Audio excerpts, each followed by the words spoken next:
Hi, I'm Melvin York, and I'm with Gardening with Daddy Pete. Today, we're going to talk just a little bit about the Gardening Journal. That's what we'll title this podcast is the Gardening Journal. Probably the most important tool that you can purchase or you can make yourself. And I'm going to give you, if you want to put your own together with a PDF file or however you use your computer, I would recommend that you do have a smaller version to take with you when you do go to the garden centers, garden shows, to the neighbors, friends, family house.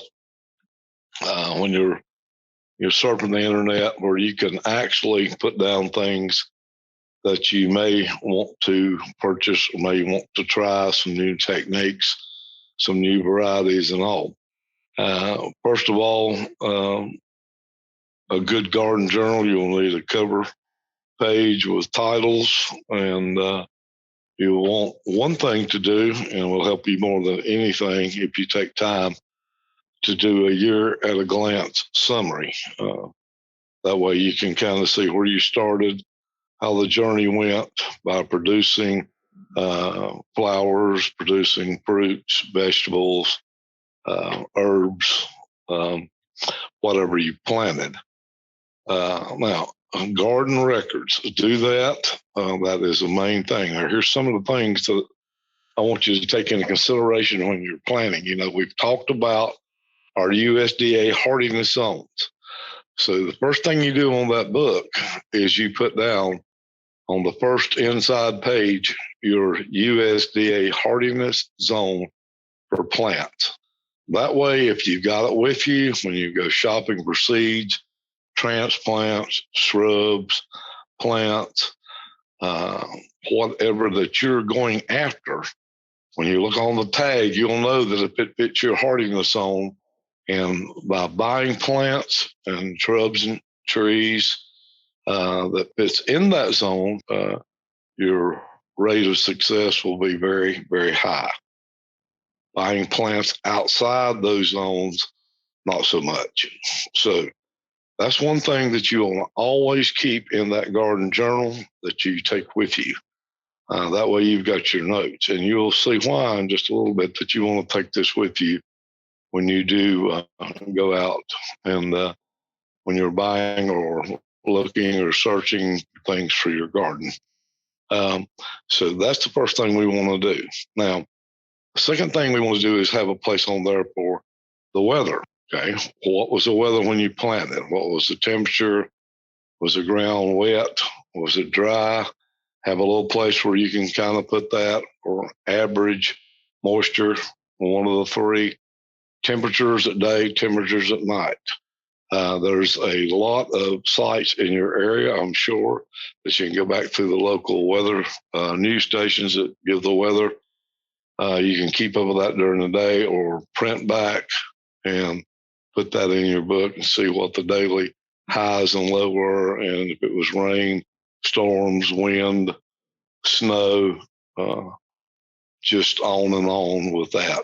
And this is going to give you a good idea how your seeds, how your transplants, how your plants, what was your last frost date, when was your first frost date. These are things that will vary from year to year, but will give you a good idea when to plant and when to harvest your last harvest.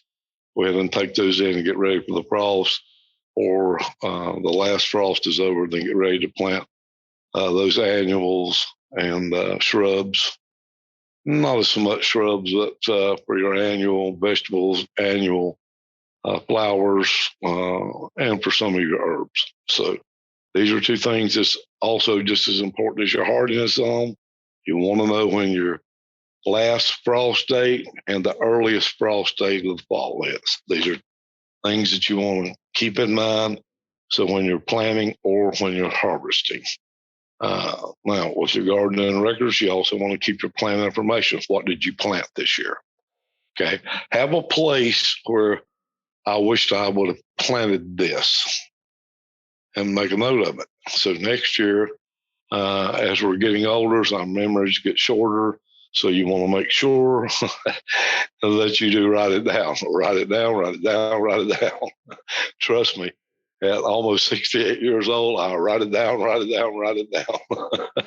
And then I forget where I put it. But anyway, keep it all in the book and we'll know where it is. But that's the thing we want to do. We want to see what we planted, what varieties we planted, and how well they performed. And again, was it the variety or was it the season? So we got to take this into consideration. Maybe the variety done real well. There's certain variety of tomatoes that I don't like. Even though they do well, they'll have more of a sour or bitter taste to them. I tend to stick to a lot of the heirloom tomatoes because of the flavor. Seems like the pinker flesh or the heirlooms, like the purples, seem like that they have a more milder taste, and that's my preference. Now, of course, if you're going to do tomato sauces, if you're canning tomatoes for cooking, that's fine that you get into those other varieties. But what I was talking about, if I want to take and slice one open and make a sandwich and go on. But look at that. How did my green beans perform if you plant those? Well, how did my cucumbers do? Do I need to try another variety of cucumbers? How about my squash, my zucchini? There's just different cultivars in each and every one of the things that I mentioned. Green peppers, hot peppers. Which one do you like the most? Well, this pepper's just a little too hot. Well, this one didn't really produce like I wanted to. So these are the things you make the note on. But then again, was it the plant or was it the conditions that we had over the summer that could have caused this not to perform as well as it should? And by keeping this, you will know. But track that. When did I prune it? When did I have to spray it? When did I actually feed those plants? Add more nitrogen to like the beans and your higher nitrogen users, squash, zucchini. Did I have any? This may be a factor for next year that you want to try. How about the watering? Did I overhead water, which is a no-no with tomatoes and most garden products, or did I water at ground level? These are things that you need to do. How many times did I have to water? And then temperature will relate to that and the amount of rain you had. Keep up with the expense. How much did I actually spend on my garden this year? That way you can tell what you brought out of the garden and you can tell what it costs you. Now, let's just say tomatoes. Well, we're not going to weigh every tomato, but you can weigh one picking of tomatoes when they get to going well. And let's just say it averages, okay, I'm averaging 5 pounds of tomatoes every 3 days. That's ripening. That gives you a good idea if you put down, I picked my first tomato July 1. I picked my last tomatoes right before the frost. And that gives you a good average of how much actually money you did save, how much better the vegetables are or the fruits because you grew them yourself. That is a biggie. The quality is just so much better. You do know what you're feeding your family, and how do you put a price on that? So let's track that. And believe me or not, it will encourage you to do more gardening once you find that out, how much better the food was. Your family's going to make a remark about, wow, what's different? How come these taste better? I'll guarantee you will hear these things going on. And then when you look at your finances, oh, well, I usually spend X amount of dollars a month on fresh vegetables, but I grew these, I had extra, I canned, I froze, I gave away. But then this extra money just happens to show up compared to what you spent in your checkbook. So yeah, it's a win-win situation. Now, gardening tools, that's something you want to look at. Do I have everything that I need? Do I have a good pair of pruners? Do I have a cheap pair that's always giving problems? Don't cut all the way, haggles off. That may be something you want to replace or something you want to look at. Drop those hints for birthdays and Christmas. Gardening tools, guys, here's the brand I like. And makes it easier for people that's buying presents. Great for you.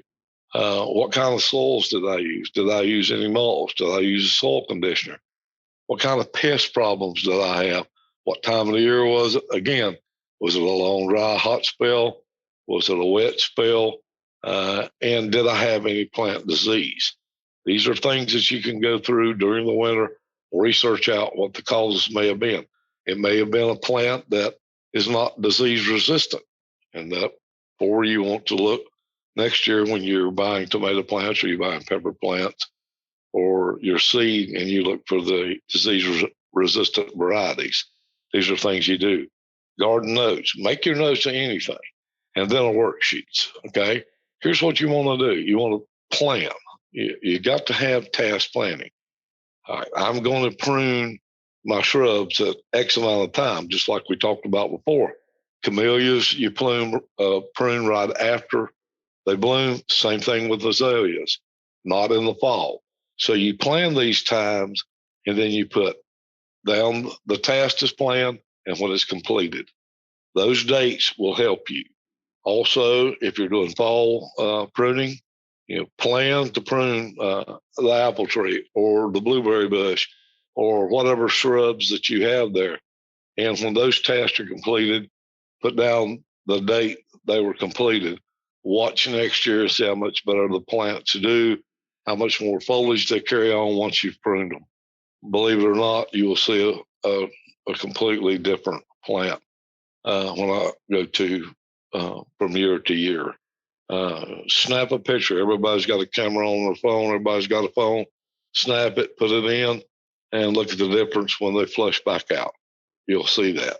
So these are the things that you want to do, and whatever else you could think of that would help you in your garden. Where did you buy your seeds? Where did you buy your plants? If your plants you bought at a certain place didn't do well, again, look at the summer conditions, winter conditions. Did we have an unusually hot, dry summer? Did we get frost early? Did we have an unusually cold winter? That may not be the plant's fault.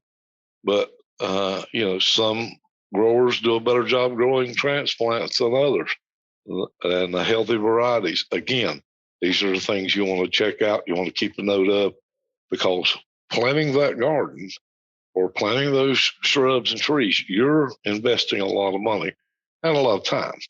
And you want to get the most bang for your bucks that you can and for your work. So keep these at journal. Keep a track of what you're doing, what you spent. Again, drop the hints to family. I would like to have gardening gloves. I'd love to have gardening aprons. Knee pads for out in the garden would be a great thing. Pruners, different types of spades and hoes or rakes. Believe me, your family will love the ideas, and because it saves them time, you get to buy what you really want. They're happy, you're happy, and these are things. But also keep a record. Tried these new pruners this year, got them for a present. Makes a difference. Put down the brand. That way you can recommend them, or again, to some of your gardening friends, look, don't try these, they don't work. And by sharing. And finally, that's another thing that you want to do in your gardening. Get with people in your area that has the same likes and wants in the gardening, and share information, share seeds, share plants. Save those seeds. And if you get a chance, while you're doing all this gardening, you're going to need soils, you're going to need mulches. You'll go to daddypete's.com, our webpage. You can click on and listen to some of these podcasts that we're doing and maybe help you. We'd love for you to leave a question or suggest a topic for us to go through. We'd just love to hear that. Sign up for our free email, which you get once a month.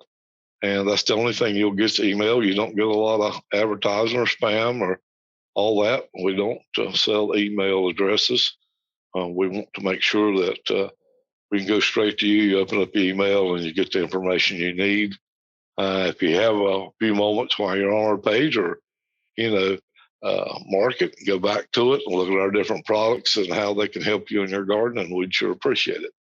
So until next time, this is Melvin York, and you're listening to Gardening with Daddy Pete.